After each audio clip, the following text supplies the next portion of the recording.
3rd is 100. The stubs are due back by 7 December, and the drawing will be on the 10th of December. We will notify the winners by phone on that day, so please include your phone number on your stubs. Also, we'll be having our biannual flea market on the 7th of October and the 8th. That's going to be on Saturday and Sunday at 9 a.m. to 2 p.m. downstairs. We are partnering with the Lackawanna Historical Society, so they have donated a lot of cool items. And we have new stuff out as well, and we have reorganized the market a bit too. Lastly, we want to encourage all members to attend our October meeting on the 19th of October. We will have a guest speaker who will be announced shortly. It is also our annual election of officers, and we like as many of the membership to vote as possible. We will be sending out an electronic ballot by email at the first of the month. The meeting will also be our annual smorgasbord with food provided by members. We encourage you to bring your own ethnic dishes to celebrate the region's heritage. Now I want to introduce Mr. Charles Kumpas, pronounced like a compass. Charlie has been a member of our society since the very beginning. In fact, he is member number 57. He also has chronicled many stories from our region, including tonight's presentation, the electric trolley in the Abington. So please welcome Charlie Kumpas. Thank you. You're welcome. Well, hello everybody. I'm Charlie Kumpas, as he said. I'm not a real loud-voiced person, so if you can't hear me, just raise your arm and I will try and speak up more. I guess I'm sort of a fill-in because they didn't have a regular scheduled program for tonight, and then Dale volunteered me, but I don't mind. I enjoyed this topic, and I enjoy genealogy. You might say, what does trolleys have to do with genealogy? You know? Anyhow, the way I look at it, I do genealogy and I do all the things on the charts, all the names, everything, but I like to know behind the names, behind what's on the chart, and how did people live? What did they do? You know, how did they get around? Where did they buy things? So I always look more than just names on the chart and genealogy. So what happened in 2011, Clark Summit had its centennial, their 100th year, and I was involved with that history committee, and all year we did history this, history that, and I put together a couple history programs. I did one on, I also collect postcards. We did one on the downtown of Clark Summit, how it was, how it is now, and I did this one because the trolley went right through Clark Summit and was a big part of building its population up. So I got involved into studying the Northern Electric, which is the name of the trolley. So, a couple quick questions. Everybody know what a trolley is? Anybody doesn't? Okay. Anybody know what a city car versus a interurban trolley is? Nobody knows? Well, there are different kind of trolleys actually. There's one that pretty much runs in the city. That'd be like you saw the old trolleys of Scranton. If you saw pictures of them, they're a smaller thing. They're more utilitarian inside. Sometimes they used to have wooden bench seats, and just to get you from here to there. And they built up a big system. They actually, when they got started after 1886, they went as far as Duryea, where they connected with the Wilkes-Barre system, and they went as far as Forest City. That was a big, they actually went into 3 counties, the Scranton Transit System. But they did not go into North Scranton. They went down North Main Avenue, and they just went past the square. You know where Providence Square is? Yes. So the reason why is that square, the road going up it was a private road. It belonged to a trolley. It belonged to a turnpike system. Maybe you heard of turnpikes before. We had our cities, roads we have now. We had turnpikes that would charge you as you went along. And they started with the drinker one that came down to Providence. And then from Providence up through the Notch into Chinchilla, there was another turnpike system. and its last name was the Northern Trolley. And from there was another trolley system, turnpike system went from there up through Clark Summit and down to Factoryville, called the Factoryville and Abington Turnpike. And then there's a hook off called the Providence and Great Bend Turnpike, which hooked off, went up into Clark's Green, Waverly, and on. So that was what owned that road in North Scranton. And as you know, the trolley started in Scranton in 1886, and they did not go into North Scranton, as I said. So some entrepreneur said, well, let's build a trolley into the Abington. So they bought up all the property coming down to Chinchilla, but they couldn't get from Chinchilla into the road with Providence because that was that private turnpike company. They tried to negotiate and negotiate. They finally had to buy that turnpike company, get the right of way to go from Chinchilla down to Providence Square. Now to get from Providence Square into downtown Scranton, they had to negotiate with the city of Scranton to get rights to go over the Scranton trackage. So there's a whole big to-do about that. I won't go into it, but eventually they linked the system, went from downtown Scranton up through Clark Summit all the way to Montrose when it was eventually done. And I have a little handout if anybody wants to look at one, saying the different stages of the trolley and the different fares, how much it costs to go from point to point, because they would go by zones. If you went to Chinchilla, you didn't pay as much as if you went to Montrose, for example. And the times they built them in. So these are here for anybody who wishes to look at one, and we'll get started. Okay. This trolley system had many, many names because if you look at your sheet, they kept expanding, and every time they wanted to expand, they needed more money. So they would sell stock, make a new company name, and that's how they went to the next thing. Like from Dalton to Factoryville, they needed more money, so they gave themselves a new name. When I go up to Nicholson, they sold more bonds, gave themselves another corporate name. So there's at least 5 or 6 corporate names associated with this company, but it's always called the Northern Electric, its initial name. Okay.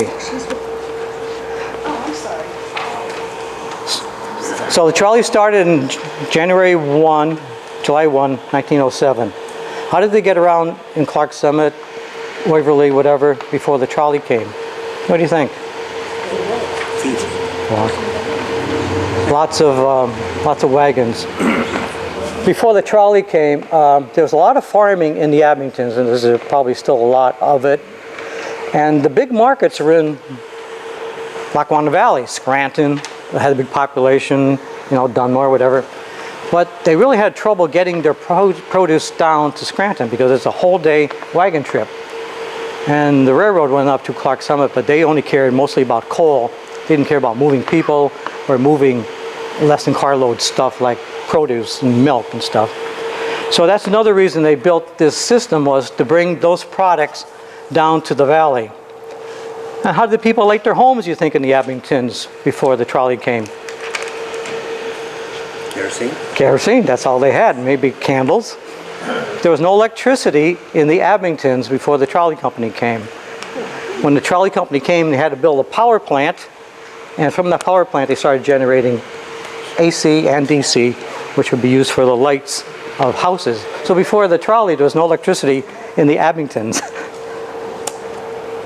And this is the powerhouse they built. It's outside Dalton. It's called Brookside.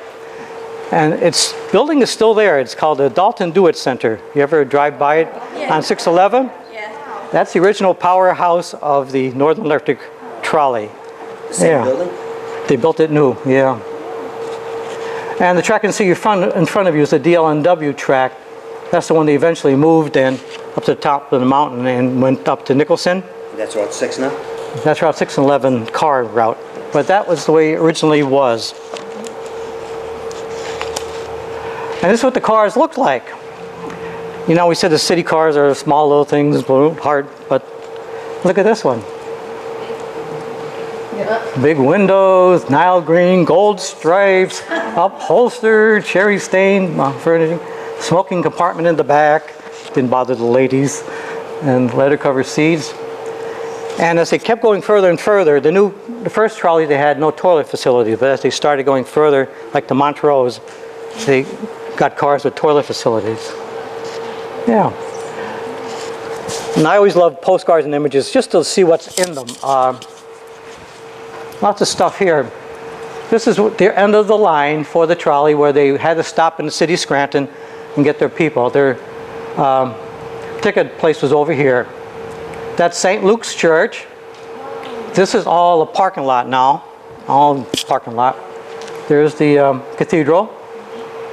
And there's a city car. You see how small it is compared to these interurban cars. You can really see the difference. Okay.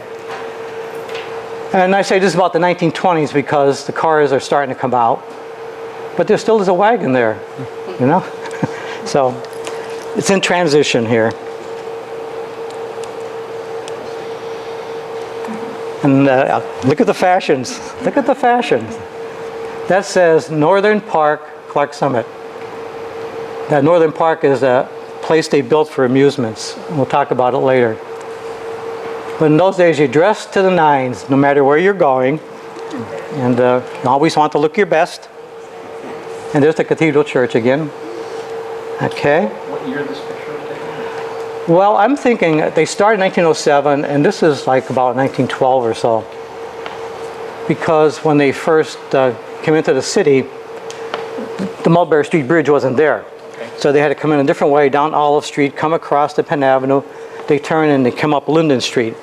So this is Linden Street. That's how they ended up here for the first couple of years. And then later they're on the other road, Wyoming Avenue, as the other picture showed. Anyhow, I love looking at these old pictures. And this is the trackage. This is Scranton Track in North Scranton. You can see it goes down the middle of the track, and there's a Scranton car.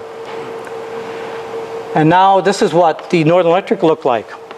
This is going up West Market Street. Sternness is over here about, yeah. And everything has changed into it. Down here now is that big concrete area. They put the Christmas trees and things. But that's how it was. Wooden or cobblestone, and usually tracks up the middle. And then when they got up to the top of West Market Street, this is the only level block in West Market Street. But they were down the middle of the street. Can you see? Yeah. I'm okay, thanks. Yeah. So that's how they did in those days. They owned the road. They bought it from the turnpike company, and they put their track right down the middle, which most trolleys did then because traffic would be on either side of the trolley trackage. Now they're coming up West Market Street. Now they're starting to go into the notch. Just go towards the Abingtons. And if you ever come down the road from Clark Summit, you always see Leggett's Creek on your right. Well, the creek never moves, but the creek is down there. But the trolley had to get over it, so they built a bridge.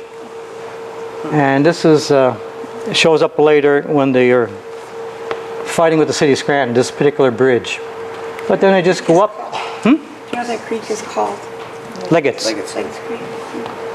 Yeah, it goes right down behind. Yeah, the one that's next to the... That's the one they're building a new bridge over on Rockwell Avenue.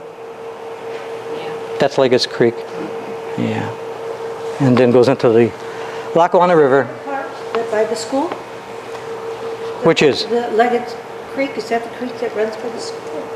Well, it starts up in Clark's Green and comes all the way down to Clark Summit, down, and goes under the road. Every time you're coming up and down from Clark Summit, you're still going over the road. You can actually see a bridge there. The one that goes to the park, where next to the elementary school? Yeah, this is Leggett's Creek too, behind that Clark Abington School. That's the same one. And when they first bought the right of way off the turnpike company, this is what they...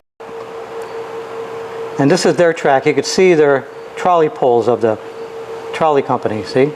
And there's Leggett's Creek. That never moves. And here's another picture postcard I have. This actually shows the trolley coming down the way.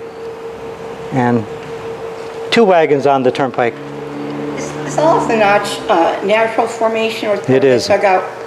No, it's natural. If you ever read the old books, it's always almost like an Indian path when they first started it. And then the settlers came in, they kept widening it and widening it. And some of it, in lieu of paying taxes, you would work on a road for a week or something. And they would have people do things like that. That's how you paid your taxes in the old days, was work on roads. So it was widened then? Well, where do you see the next picture? All right, here's another picture looking the other way. There's the trolley going down. There's Legis Creek. Here's the turnpike. And you know now, if you go up to Clark Summit, that's a 4-lane highway. Yeah. Look how much they dug away. Look how much they dug away. 4-lane highway plus the divider in the middle, plus the creek is still there. But that's how it was. And this is just a rock crusher they had along the right of way. This is a substation. Remember we looked at the building that was up in Brookside near Dalton, where they generate their power? Well, they had a couple of these buildings along their way that would boost power in their track. So it's an AC down to this building, and inside you'll see as a converter changing from AC to DC, and they put that out in the track for the trolleys to work. How many volts? Which one, AC or DC? The DC. 650. 650. And there's that building again. You can see the track and the power poles. That building is still there. Anybody want to take a guess what it is? The water company up there? No. That building is still there. Not the plumbing up there, is it? That We're plumbing? getting close. Silver or what? That's the Jane's installation building. Oh, okay. Oh. That building is that. Their installation building is part of that. Where'd they get their power from? Overhead? The trolley did, yeah. I don't see no. Here's why you're right there. They had to get there. Yeah. See, that would supply the power from this point pretty much down to Providence Square. Because once they got onto the city track, then they're getting Scranton power. And they needed power from here to go up to Dalton. You know, so they needed power in their system, otherwise. It was just one line overhead, right? That was the hot, and they used the tracks as the ground? That was a good point, because they only had a one-track system. The Northern Electric is only one track. Yeah. Both ways on one track. We'll talk about that. Here they are going through Chinchilla. There's a place to catch the trolley. There it is. Here's the trolley tracks. And this is where, like the Sunoco is, when you come to Clark Summit, where the Sunoco is, and you turn up to go to Clark's Green. By Grove Street there? Yeah. This is famous because 3 turnpikes met at this one church. You know, you come up on the Northern Turnpike, Yeah. and the Factory and Abington Turnpike was coming down, and then you hook up on the Philadelphia and Great Bend Turnpike to Clark's Green. Yeah. It was all at this church that those 3 turnpikes met. Was there a park on the other side of the street from that church? I don't think so. No, it's more than South Yeah. African. Okay, friend, here is your track.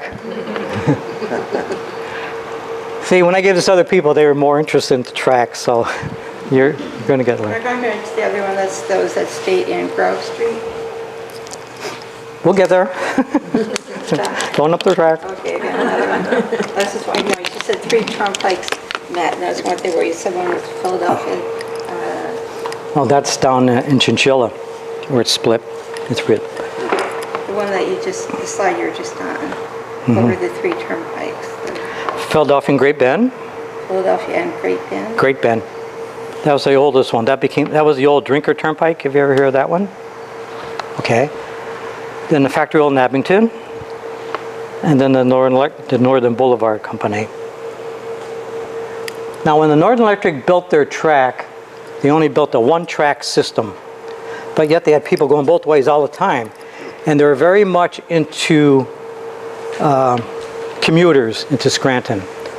So they had a system that was very, very timed. And what they did is that they worked off the schedule. And the more important trackage was going into Scranton because they wanted to get the commuters there in the morning. So the right of way was always going west or south or whatever. And but they had trolleys that wanted to come north. So what they did is they had trackage set up that these were flexible switches. When it came down, this one would always go straight. They were just set that way. And he would always have the right of way. Now a trolley coming up would always have the trackage turned to go in here. It's called flexible switch. So the one coming up would always pull in here and wait for this guy to go down. Then he'd come out and do his route. And that's how it was on the system. We're looking towards Scranton right now. From Scranton up to Dalton, they also had signals. They had the Union Switch Company signals, so it was very well regulated. Without software too. Without software. There's another sign. There been a switchman there constantly? No, this is all automatic. They had to be on time. No, there was never any head-on crashes in this system. No. And there's no one looking this way. See, you can see this one's coming this way. He's going to go right in. He's not going straight. See? I assume that they would have most of them all go into Scranton in the morning and then out at the... Yeah, the ones going to Scranton want to get the commuters there in the morning, so they would always shoot down, and the guys coming up would always wait for them to go by, go to Scranton. Where do you think we are? The Ramada. Close. Well, as you see, there's the notch that you came through. Which And way are we facing? We're facing towards the notch, and Scranton's that way, because the track is always on this side of the road. Turnpike Bridge will be going over the top of that? It will be now, yeah. It would be right around there. Okay, where we are is just almost where the new shopping center is now in Clark Summit. If anybody knows the area, this is Lansdowne, the houses. Okay. And over here, they're going to build a shopping center. And this is another look at it this way, a little bit later. More houses now, and there's actually a place for people to be picked up. And then we're going up Clark Summit's hill. Then they had to dig all this out to make the shopping center. What they did. We are at the top of the hill, and there's a park there. That's the park I meant, yeah. Yeah. Trolley companies in the old days, to get people on their cars, especially on weekends when people weren't commuting to work, they would build parks. And they would try to get people to go on their trolleys, pay the fare, and go to the parks.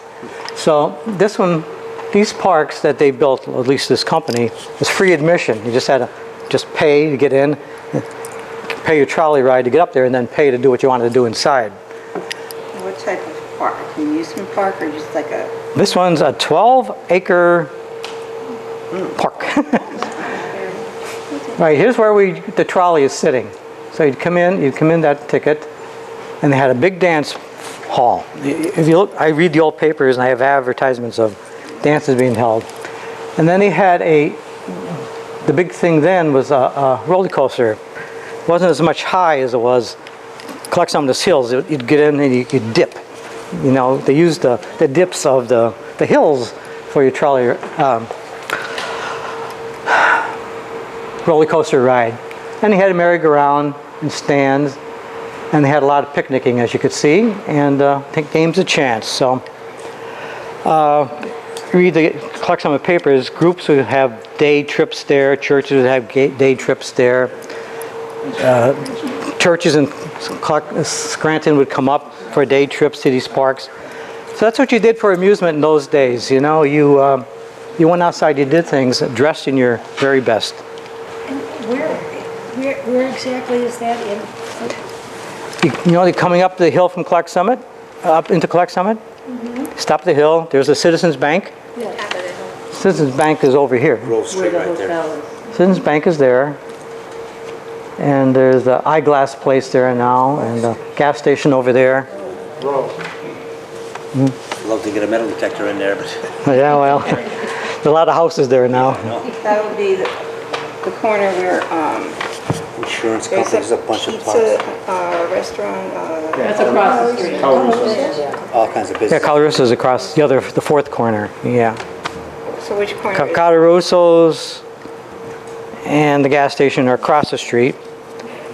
So which the corner bank is that on, is- where the bank is, or the other side? The fourth one, What? the last corner, where that eyeglass place is. Okay, that little shopping center is now. No, Where mayonnaise is? It's at top of the Where hill. mayonnaise Top of the hill, Yeah. no, across the street. You go up top of the hill, Well, I then mean, you in start going. there's an down the eyeglass side. place there now. Yeah. Well, there's eyeglass place, and there's a place with mayonnaise. So as time went on, they made it nicer and nicer, different views of it. There's the big dance floor. That was a nice one, I'm sure. And here's a couple of things I found in newspapers of the time. Watch your step, come and dance. Do you know what years that existed?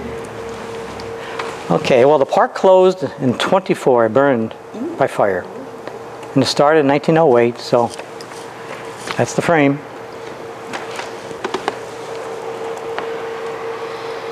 I love these things. Everybody should have a hat like that. There's a Luna Park around that area Yeah. also. Go on a roller coaster. Yeah. All right, so this is State Street, and that's still Grove Street. And you can see that's the way to go to Lake Winola, and that actually says the Hillside Home, which is the Clark Summit Hospital. Yeah. And another picture of it. Another picture of it I had. On the roller coaster with that hat on. You have to tie it down. These are all postcards I have of it. How would you like to drive that? I would. Wow, yeah. I would. The big walkway up to the dancing. Oh, has it changed? Okay. So from that point now, we're going down into Clark Summit. And they are on this side of the road going down the grade. There's a better one going down the grade. And there's a trolley in there somewhere, I can't. But after the trolley came, the areas start to build up. And this is looking west. This is looking up towards Clark's Green. You see it's starting to fill in. This is looking the other way towards the Morgan Highway side, starting to fill in. And coming into downtown Clark Summit. Looks how it was. We know this business started in 1911, and we know this track went in 1907, so that's maybe like 1912 or 13, that picture. Dirt roads. And this is where the Our Lady of Snows Church is now.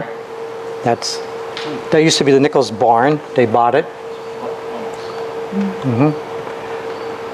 Anybody know where the post office is in Clark Summit now? That's where it is, right there. Yeah. In that spot there, Clark Summit built its station for the Northern Electric. And this is where the bank would be now. But you can see it was just waiting to be built up. There was no population to speak of at the time.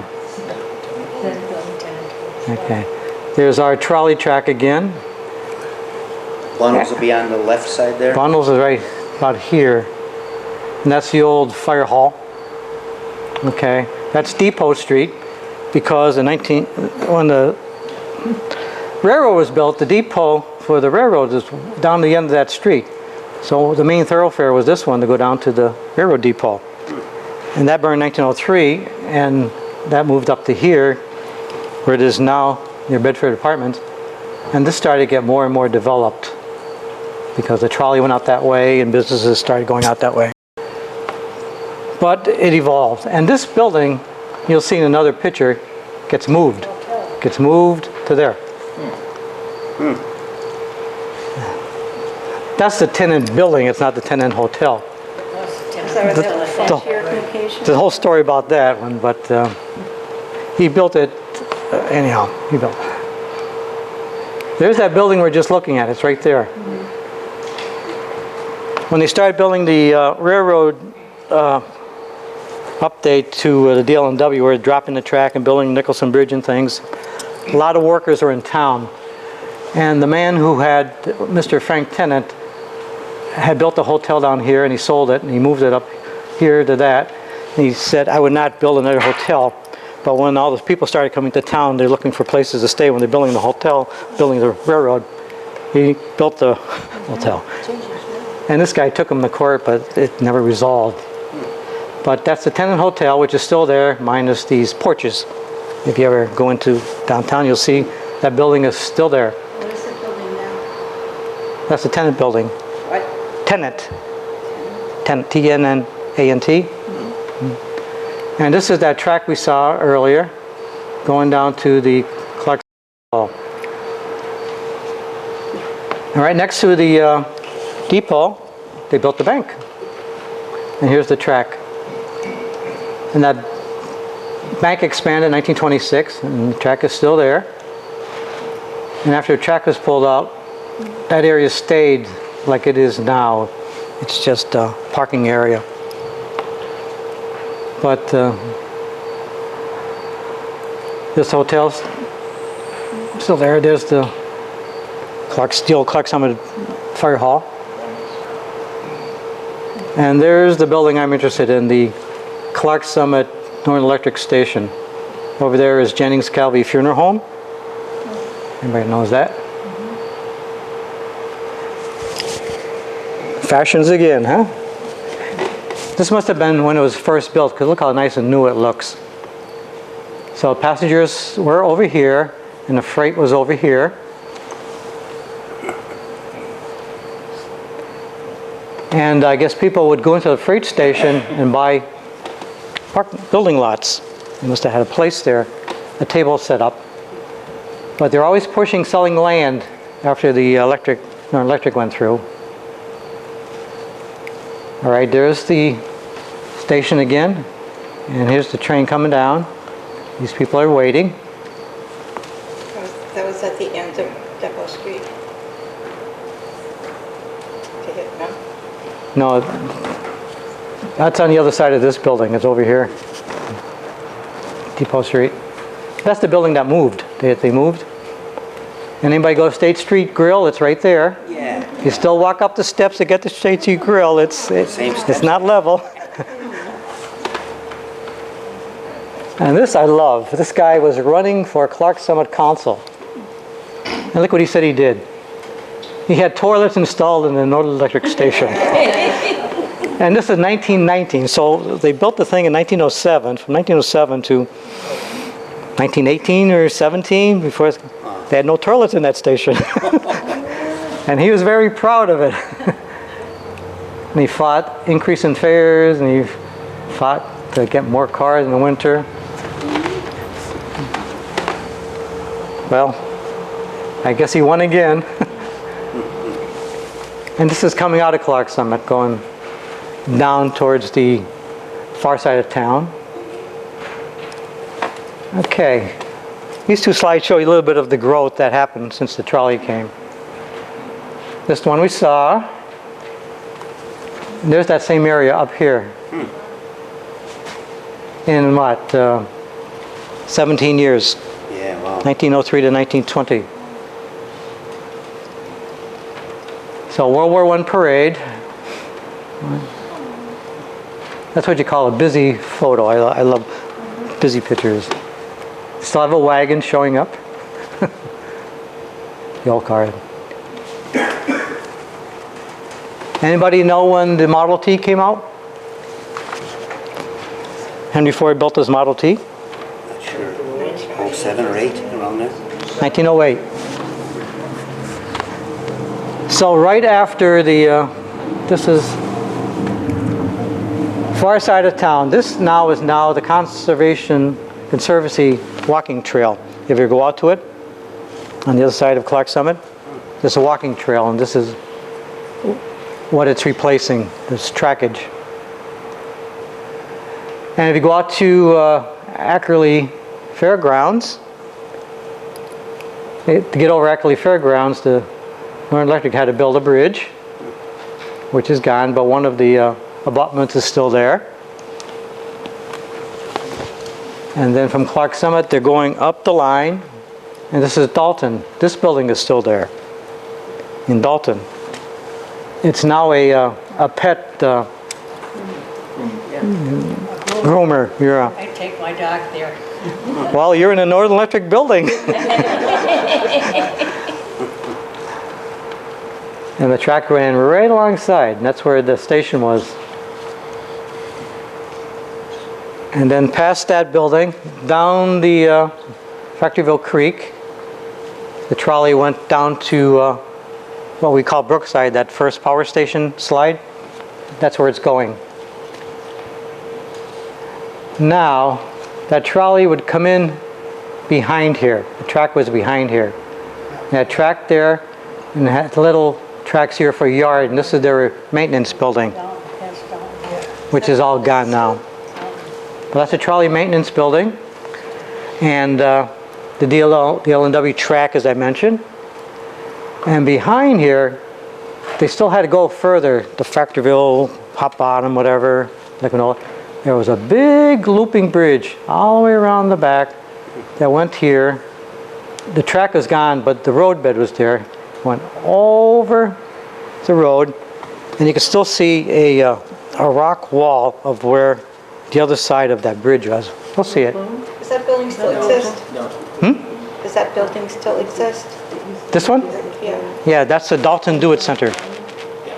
Oh, That's still there. doesn't look anything like it. Yeah. But those are gone. They burned. But it's the same building, or they tear it down and just build No, it's the same building. buildings? Yes. Called repurposing, I guess. And if you came around on the track, this is what you see on the other side. They're maintenance buildings. And then right past that, they went over the roadbed. First the track, and then the road when it was road replaced the track. And went a little bit further to what they call Factoryville Junction. And at Factoryville Junction, they made a left turn and went down to Lake Winola, where they had another park.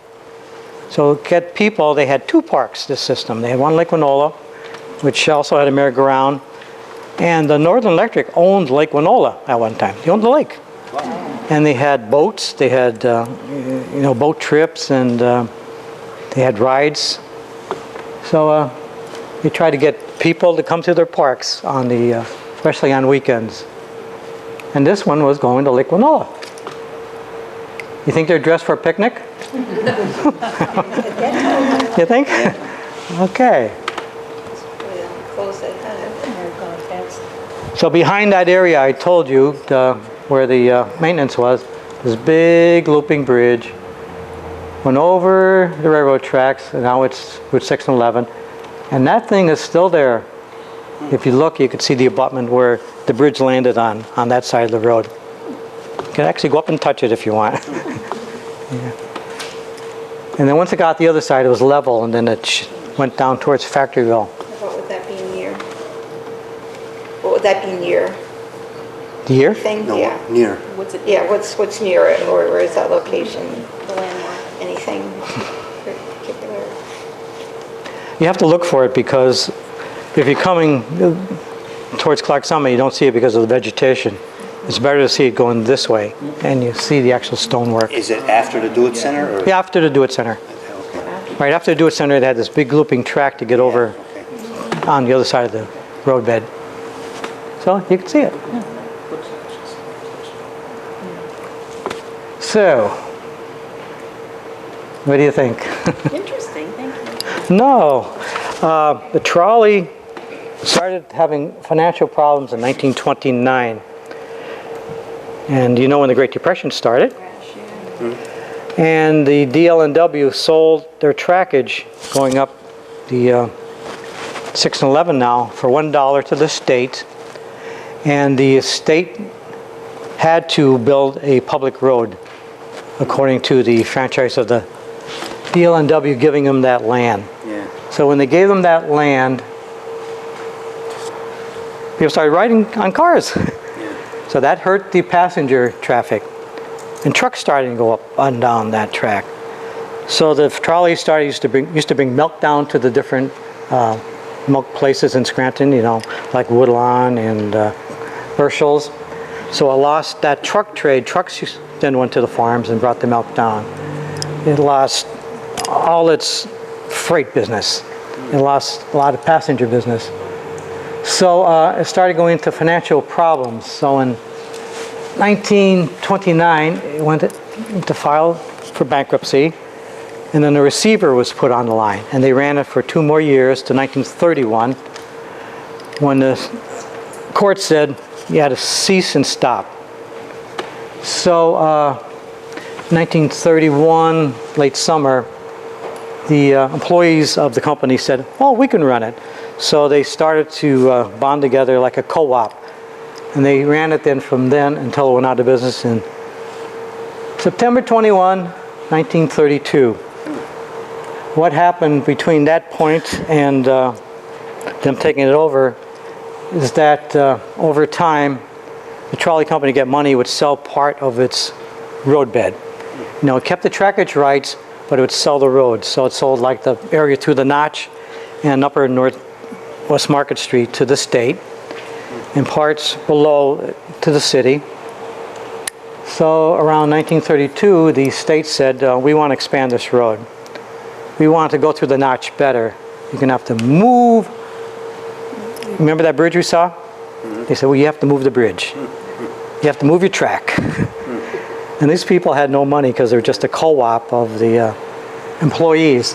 They said, well, we can't afford this. So the city said, okay, we're going to block the track. And on that date, September 21, 1932, they kept the cars from going any further than here. Where is this location right there? This is that city line, you know, where Chinchilla and Clark Summit meet? Yeah. Chinchilla and Scranton meet? If you're coming up, right before that Chapman Supply, you see a sign, welcome to South Abington? Yeah. Well, that's the city line. So around that point, they stopped it. So for a couple of days, the employees would take the people down to here, put them in their cars and drive them to work, and then drive them back, put them on the trolley and take them back to their homes. But that didn't last too long, and so the line closed. And the company then sued the city and state for stopping them. And it went to court for about 5-7 years, and they won in court, but they're out of business. So that's the end of the line. Put everything in storage up. These are the maintenance buildings, and in about 1934, they burned all the cars. There's none left at all? Really? They burned all the cars. So Whereabouts did they burn them? probably on site. Right there? Oh, wow. They usually do that, burn them on site, and then just take the metal, you know. So now you know what our ancestors drove and rode and enjoyed. They had fun on these trolleys. Yes, sir. Charlie, what was the hour of operations from AM to PM?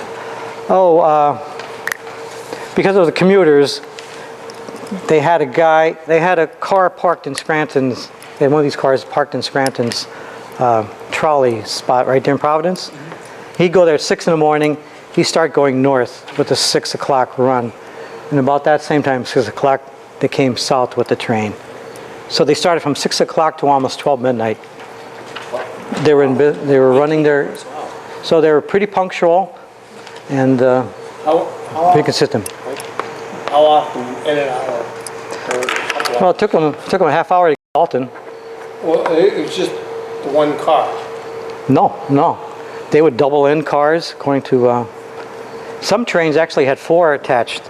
Like when they went to Lake Winola, they would have sets of 4. But the switches wouldn't hold 4. I was going to say, when they pull off, is it big enough? So they call that sawing. With the forward coming up and the one coming down, the one would come down and stop, and there's actually 2 in the line already. He'd go further, the first one would come out. They never hit? They did not have 4s, but they did. That's what they did. They would saw through siding. And what year did that start? The trolley? Yeah. 1907, July 1. Did they have trolleys coming up valley here? That was Scranton trolleys, city trolleys. But they come up here. Yeah, I think they did. they went all the way to Fort City at one time. Well, if you see on here, you pay different amounts going to different cities.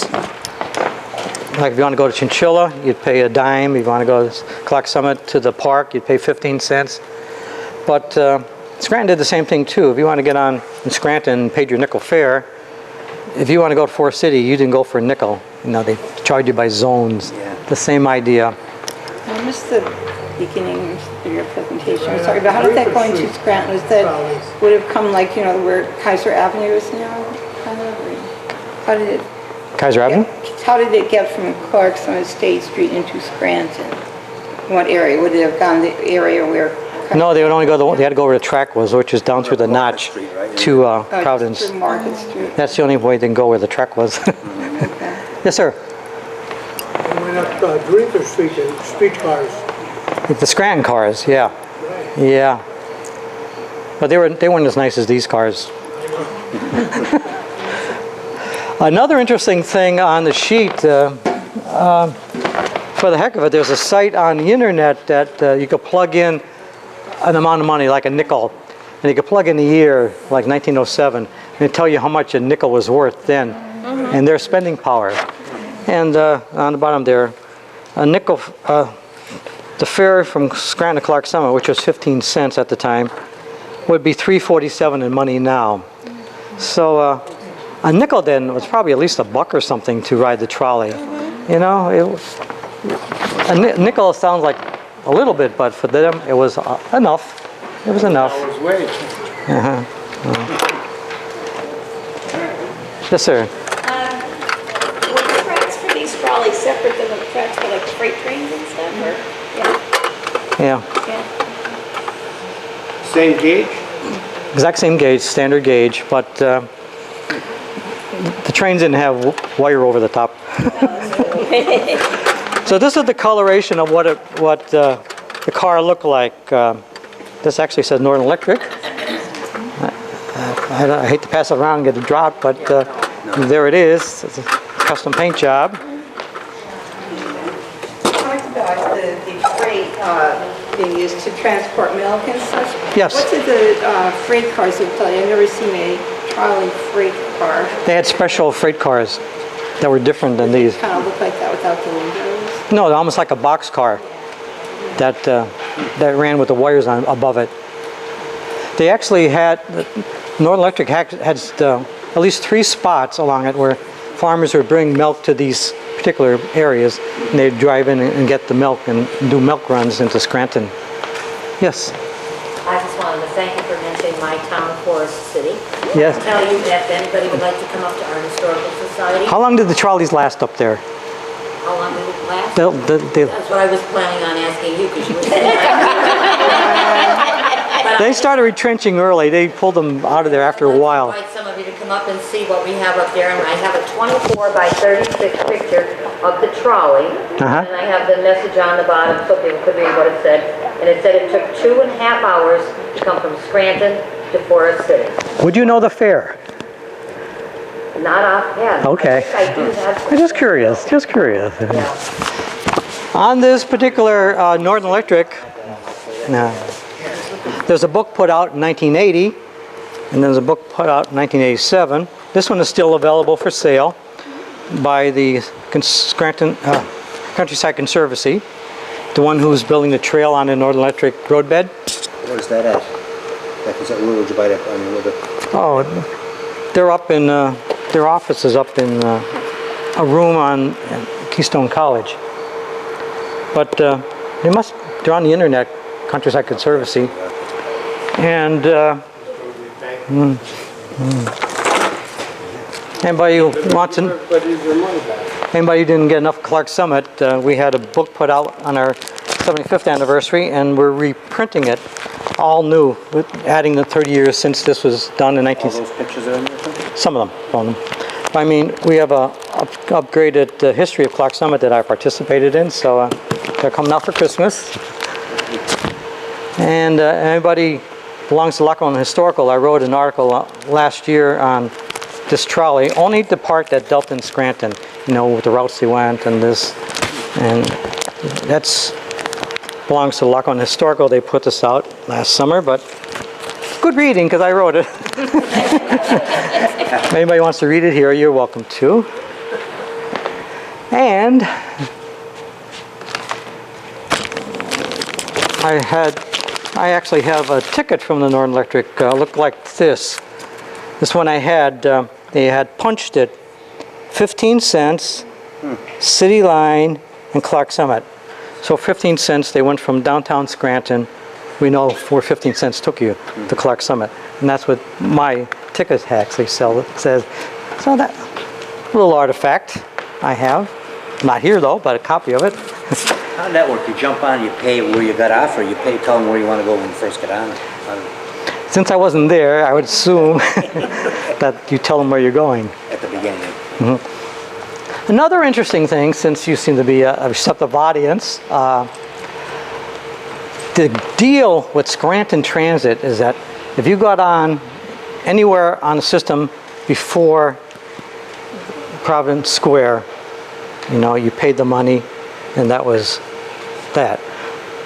But then you can get on and off wherever you want. But from that point on into Central City, you cannot get off that trolley. They did not want the Northern Electric picking up and discharging passengers anywhere from Providence into Central City. So they didn't want any competition. That's how they did it. So when you got on in Central City, you had to stay on all the way to Providence Square before you can get off the trolley, if you, wherever you lived. Because of their trolley system. Right, you could not get off on their, anywhere in their system. You can pull that, You could pull it, they wouldn't stop. By the contract, they couldn't let you off before Providence Square. Did the Scranton trolleys use the same railroad? In Scranton. Yeah, from the North Main Avenue down to Scranton, that's Scranton's roadbed. And the Northern Electric was just renting it. Another thing, when they made the agreement with Scranton, they had to pay the city a percentage of everybody who got on from 23 School, which is Upper West Market Street, to Providence Square and into Central City. They had to pay a percentage, so they lost more money there in that agreement. Yes? I was curious where the collection of your postcards came from. Hither and yon. Not from the Historical Society? Or? Oh, you can go to antique dealers. People do sell them. But this is your collection? I've been doing it over 30 years, so been a while. Anybody see Jack Hiddlestone's death? He was a person who wrote many postcard books. He and I were good friends, and we also used to do postcarding together. But that's how long I know I've been doing it. So, I don't know how long I've been doing it with him. Anything else of interest? Maybe the park at Lake Winona closed. I can't remember this. That closed, it tells you right here when they shut the line down to Lake Winola. 1931 was it? 1931.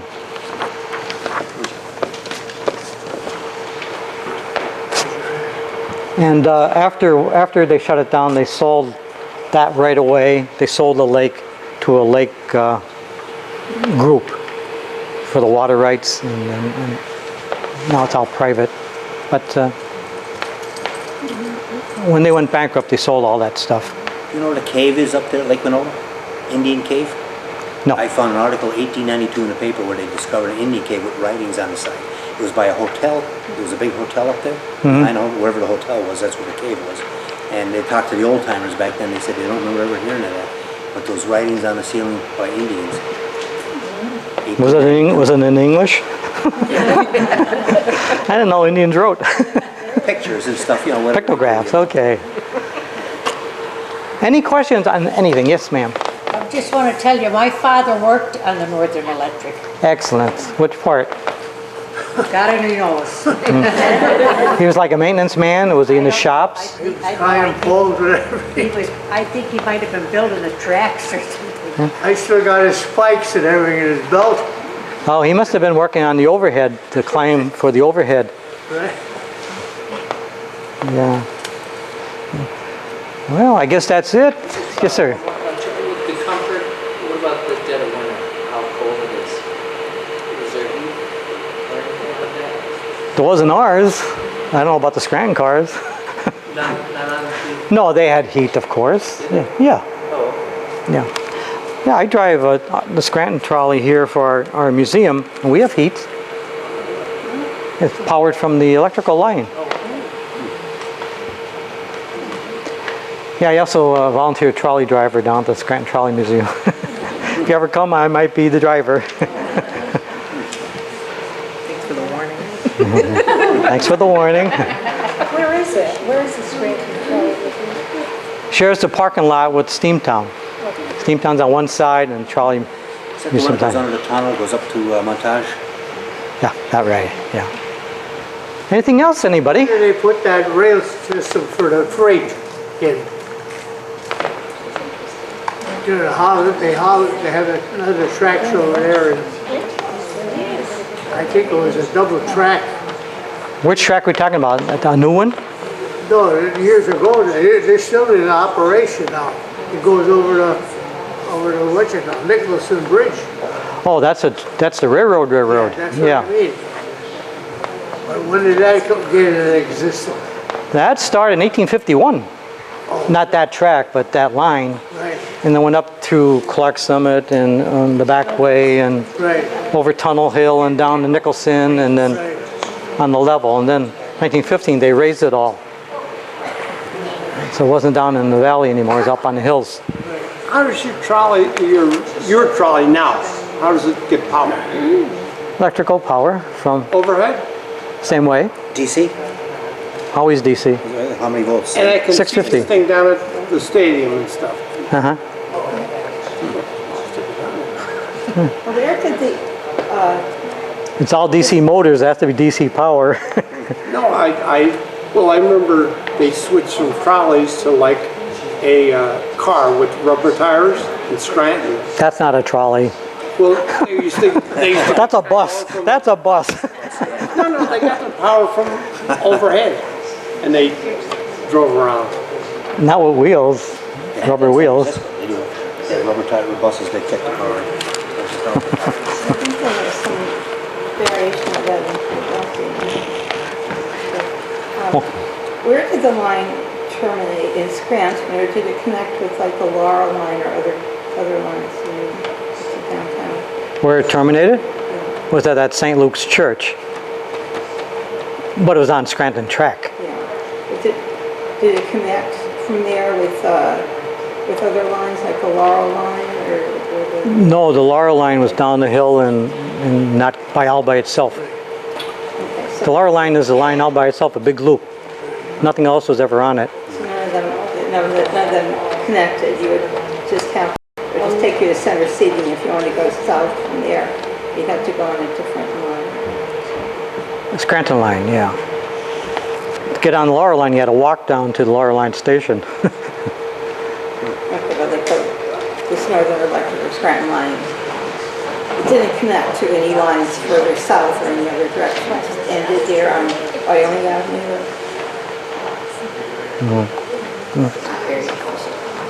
Well, I'm glad. It seemed to be an interesting topic. I was worried because of the genealogy part.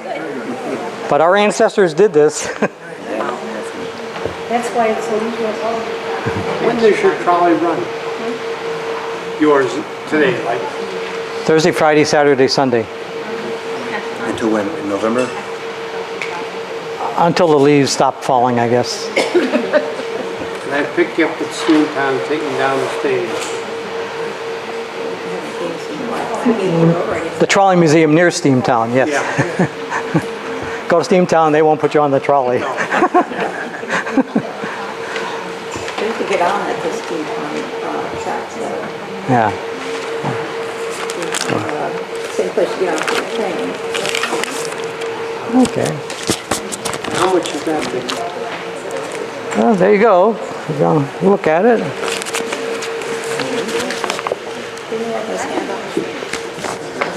That's a copy out of a newspaper. That was a newspaper picture.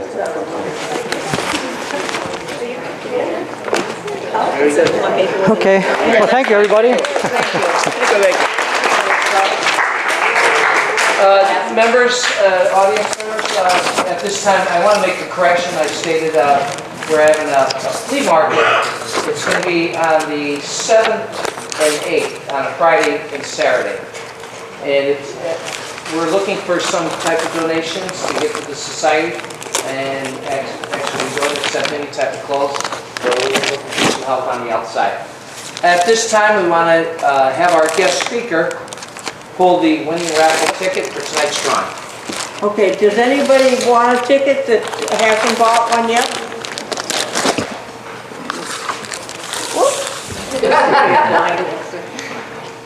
Oh. That's a bright light. God knows that makes me dizzy.